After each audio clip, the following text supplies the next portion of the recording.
নমস্কার। আজকের ভিডিওর বিষয়বস্তু পশ্চিম মেদিনীপুরের দাঁতনের মোগলমারি এবং সরসংখ্যা দিঘি। আমরা বাইক নিয়ে বেরিয়ে পড়েছিলাম মোগলমারি দেখার উদ্দেশ্যে। একেবারে নতুন এক অনুভূতি নিয়ে ফিরে এলাম আপনাদের সামনে। হাতে যদি থাকে একটা দিন আর থাকে ইতিহাসের প্রতি টান, তাহলে আর দেরি না করে বেরিয়ে পড়ুন মোগলমারি বৌদ্ধবিহার দেখতে। আমরা নন্দকুমার চৌরাস্তা থেকে সোজা না গিয়ে বাঁ দিকে দীঘা লাইনে হয়ে গিয়েছিলাম, সোজা মেছেদা হয়ে খড়গপুর, সেখান থেকে বেলদা, এবং বেলদা থেকে বাসে টেকারে মোগলমারি যাওয়া যায়। আমরা নন্দকুমার থেকে যেহেতু বাইক নিয়ে গিয়েছিলাম, হেঁড়িয়া থেকে সোজা বেলদার উদ্দেশ্যে পাড়ি দিলাম বাইক নিয়ে। যেতে রাস্তা প্রচণ্ড বৃষ্টি পেয়েছিলাম। দেখতেই পাচ্ছেন কোনো কিছু দেখা যাচ্ছে না, এত বৃষ্টি। এই বৃষ্টির মধ্যেও আমরা এগিয়ে যাচ্ছি মোগলমারি দেখার উদ্দেশ্যে। এখন কিছুটা বৃষ্টি কমেছে, ধান ক্ষেত, সুন্দর ধান ক্ষেত দেখতে পাচ্ছি, মাঠের পর মাঠ ধান ক্ষেত, মাঠের পর মাঠ ধান ক্ষেত, সবুজ চারিদিকে, দুদিকেই সবুজ। এইভাবে আমরা সবুজের ঘ্রাণ নিতে নিতে এগিয়ে যাচ্ছি বেলদা থেকে আমরা যাব মোগলমারি। মোগলমারি পৌঁছে দেখলাম গেট বন্ধ, 10টায় খুলবে। আমরা মোগলমারিতে 9টায় পৌঁছে গেছিলাম। গেট বন্ধ থাকার জন্য ওখানে কিছুটা অপেক্ষা করতে হলো। আমরা দেখুন, এই অপেক্ষা করার পর আমরা প্রবেশ করলাম মোগলমারি দেখার উদ্দেশ্যে। পুরাতাত্ত্বিক মতে মোগলমারি পশ্চিমবঙ্গের সর্ববৃহৎ বৌদ্ধবিহার। নালন্দার সমসাময়িক এই বৌদ্ধবিহার। ইউএন সাং এসেছিলেন এখানে। তিনি তার সিইউকি ভ্রমণ বৃত্তান্তে উল্লেখ করেছেন এই বৌদ্ধবিহারের কথা। দেখতে থাকুন।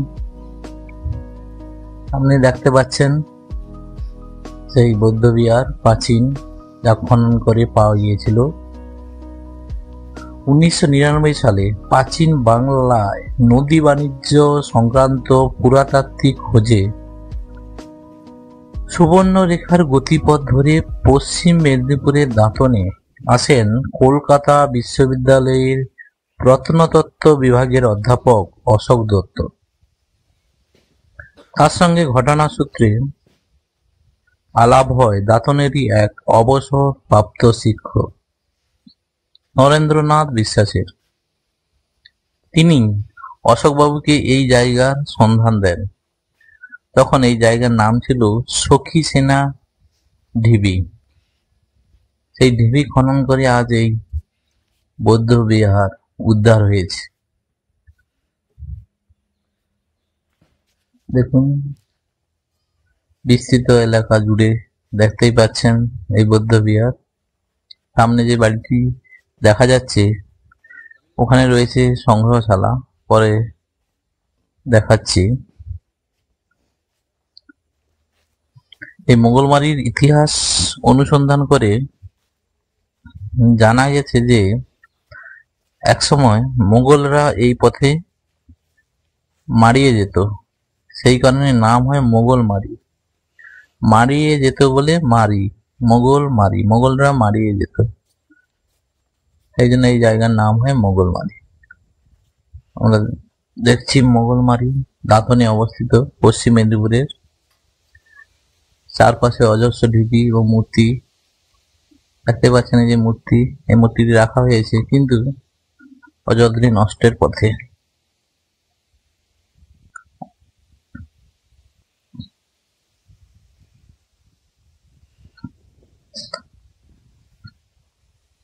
চারপাশে অজস্র ঢিপি খোঁড়া হয়েছে 2004 সালে। প্রথম খোঁড়ার কাজ শুরু হয় 2004 সালে, প্রথম খোঁড়ার কাজ শুরু হয়। দেশ বিদেশের বৌদ্ধ ভিক্ষুকরা, লামারা এখানে আসতেন এবং এখানে থাকতেন। ভারতীয় পুরাতত্ত্বের ইতিহাসে এটি একমাত্র মহাবিহার যেখানে একই দিনে প্রায় 95টি বৌদ্ধ মূর্তি উদ্ধারের নজির রয়েছে। ভাবতে পারছেন, এও এক রেকর্ডের অধিকার। পুরাটা কাঁচের দেয়াল দিয়ে ঘেরা রয়েছে, তবুও অনেক জায়গায় কাঁচের দেয়াল গুলো ভেঙে পড়ে আছে দেখলাম অযত্নে।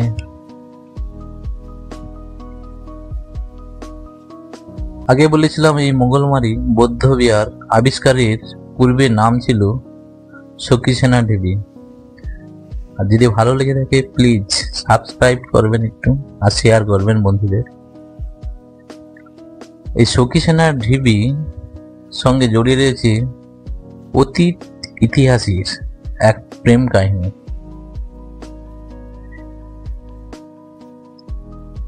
এই জায়গাটি দেখুন, নিচের দিকে আমরা নেমে যাচ্ছি। এখানে কারুকার্য করা রয়েছে অনেক মূর্তি।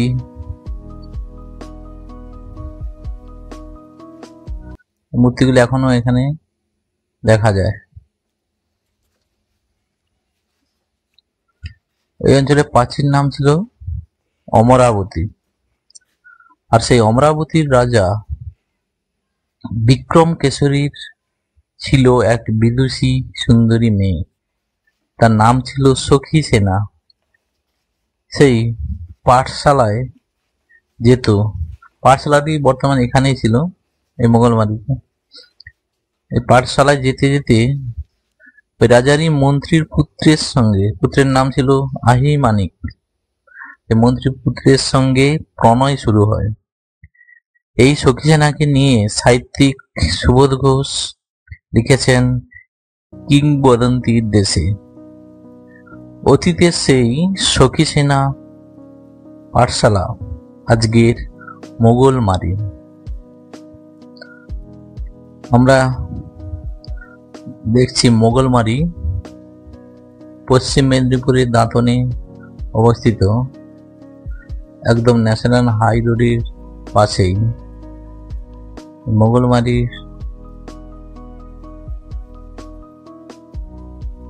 দেখতে পাচ্ছেন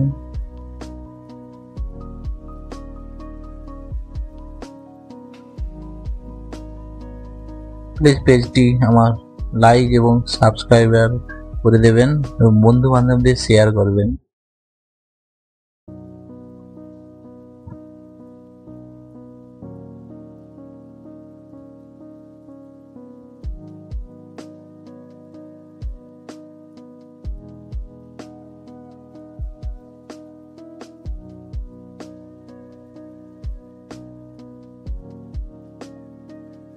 আমরা মোগলমারির সংগ্রহশালার মধ্যে প্রবেশ করলাম।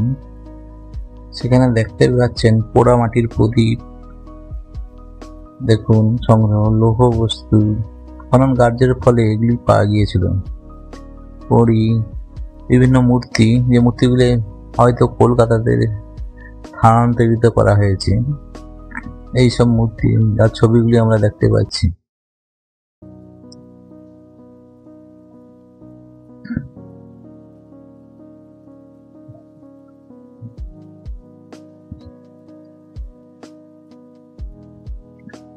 এই দেখুন, এই সব ইট দিয়ে তৈরি ছিল বৌদ্ধবিহার। বিভিন্ন ধরনের পাথরও পাওয়া গিয়েছে, তার নমুনা রয়েছে। এইসব ইটের টুকরো, নকশা করা ইটের টুকরো দিয়ে বৌদ্ধবিহার তৈরি করা হয়েছিল। মানুষের হাতে তখন অনেক সময় ছিল।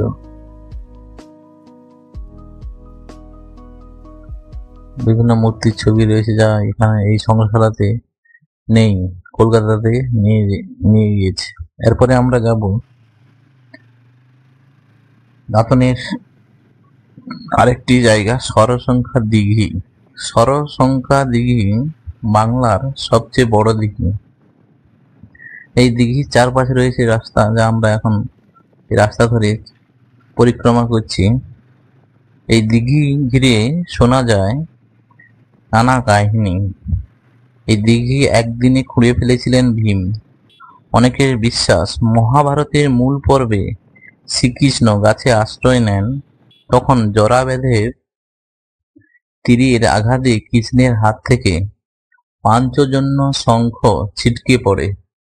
সেই অভিঘাতেই এই দিঘির সৃষ্টি হয়েছে।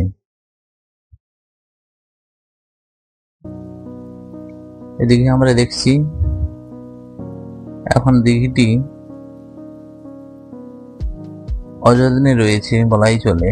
লোককাহিনীতে আরো শোনা যায়, সপ্তম শতকের গোড়ায় মায়ের নির্দেশে দিঘি খনন করান রাজা শশাঙ্ক। আমরা সামনে থেকে দিঘি দেখছি, দিঘির নাম সরসংখ্যা লেক বা দিঘি, যা পশ্চিম বাংলার সবচেয়ে বড় দিঘি।